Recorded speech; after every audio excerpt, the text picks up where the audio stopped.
Okay, so I look at my tables here and I see that B4 is going to take me to my arteries, and that's not where my fluoroscopy is. I re-review my note and say I should be in the spine. So we can go back into the beginning of our chapter, or we can go to the beginning of imaging and look at the tables here. And if we look up and down on page 713, we can look at characters for body systems, character 2, anywhere from 0 to Y. And if we scroll down there, we'll see that 4 is lower arteries. Whoops, our lumbar was the first thing that we saw, but that was not of the lower arteries. And that's important to verify, and keep in mind you can get to the wrong category very easily.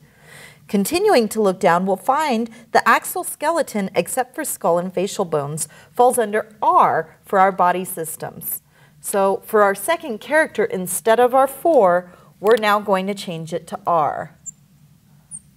So I wanted to show you guys exactly how that can happen by keeping that on the video. So now instead of the B4, we're going to find BR1 in our tabular. And we'll find that on page 739. Okay, always before you start looking through the tables, look up and down to see if there's an additional BR1 table on your PCS code book. In this case, there's only one section for BR1. So I have BR1, and then I have a body part. And I can get even more specific by saying it's the lumbar spine, BR19. Yes, the 9 is correct because that is exactly where I wanted to be. Next, we have our character 5. In this case, the question is whether or not there's contrast. And we have options for high and low osmolar, other, or none. We'll look back at the procedure report to see if there's anything in there. In this case, there was none. And then notice how your table does not have any options for qualifiers in categories or characters 6 and 7, so we're going to enter ZZ for both of those. So that's it for this one. Go ahead and turn now to question number 3. Epidural steroid injection. So again, we're looking at another procedure into the spine. Low back pain, internal disc derangement. Lumbar epidural steroid injection was performed, local with intravenous sedation. So our technique here, let's go ahead and clear off our board as we read through here. Since this is not a fluoroscopy, we'll clear that out.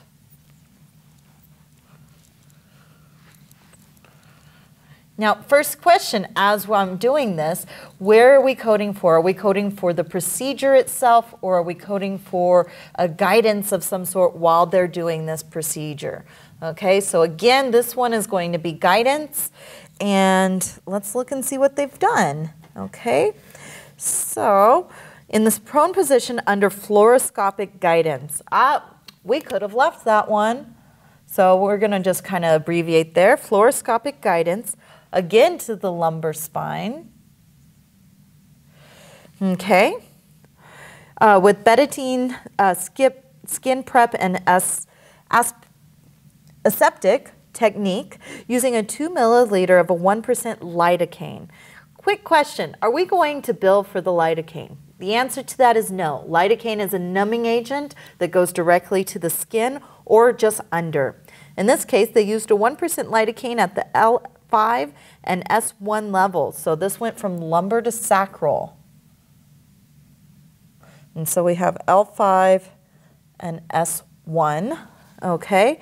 Epidural was done with the loss of resistance technique. The position and needle was confirmed under fluoroscopy on AP and lateral views. There was no paresthesia, no blood or cerebral spinal fluid on aspiration. 3 milliliters of a 1 to 200 concentration Isovue was injected, and the flow of contrast was found to be in a posterior epidural space. Okay, so keep that in mind. Isovue, what is that? Okay, this was injected, and it says the flow of contrast. So this is your contrast here. Was injected.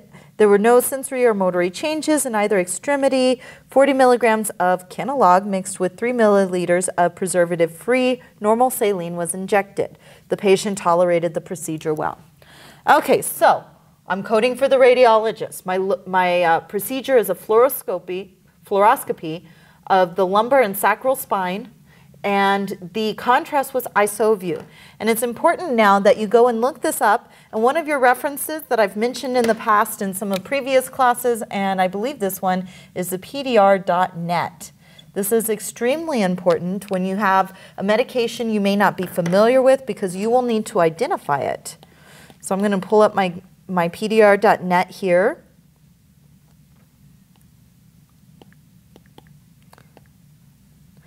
And I'm going to enter the name Isovue into the search bar for the medication itself. So I'll just wait for the internet to come up a moment.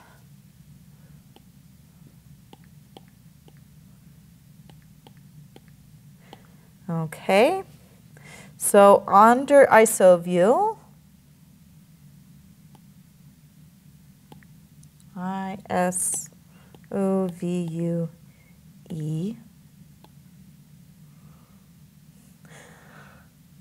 nothing is found. Isn't that fun?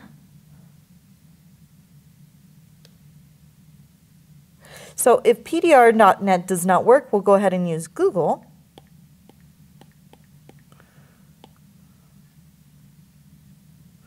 And under Google, it's going to tell me that Isovue M, a lopamidol injection.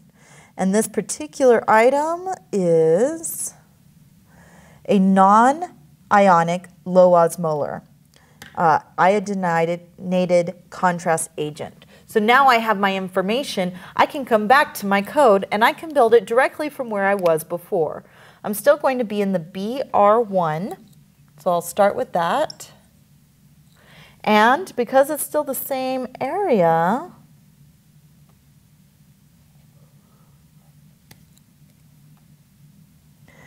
is this the lumbar spine or the lumbar sacral? In this case, this was an injection into the epidermal space